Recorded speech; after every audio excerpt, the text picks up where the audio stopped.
Kickboxing is one of the most intense, high-adrenaline combat sports on the planet. With powerful kicks, lightning-fast punches, and non-stop action, it seems like the ultimate showcase of strength and skill. But behind the glory, knockouts, and highlight reels lies a harsh reality. Today, we're diving into why it actually sucks to be a kickboxer, and it's not just about getting hit in the face. Let's start with the obvious: pain. Unlike other athletes who might play weekly or monthly, kickboxers train and spar almost daily. That means bruised shins, swollen joints, and muscle soreness become your daily normal. Every leg kick you throw can chip at your own bone. Every punch you block might damage your hands.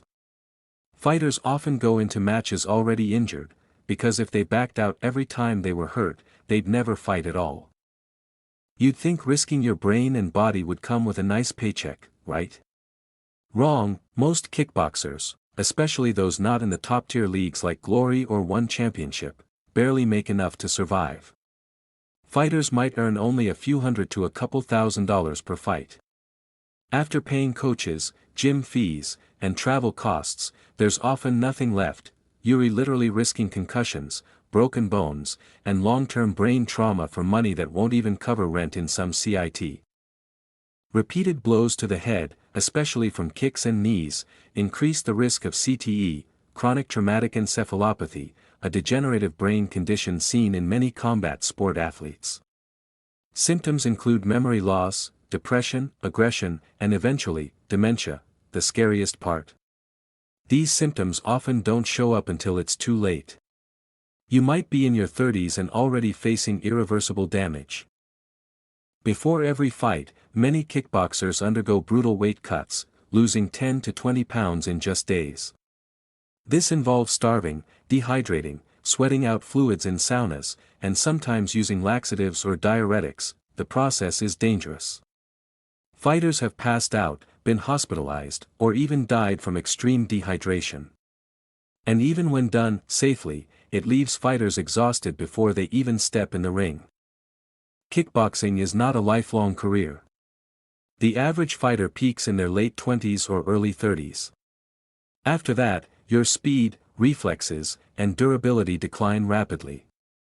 A couple of bad losses or knockouts, and suddenly, you're yesterday's news. If you don't plan your future or save your earnings, which are already low, you're looking at retirement with no safety net, no pension, and often no backup plan. Unlike boxing or MMA, kickboxing doesn't have the same global spotlight.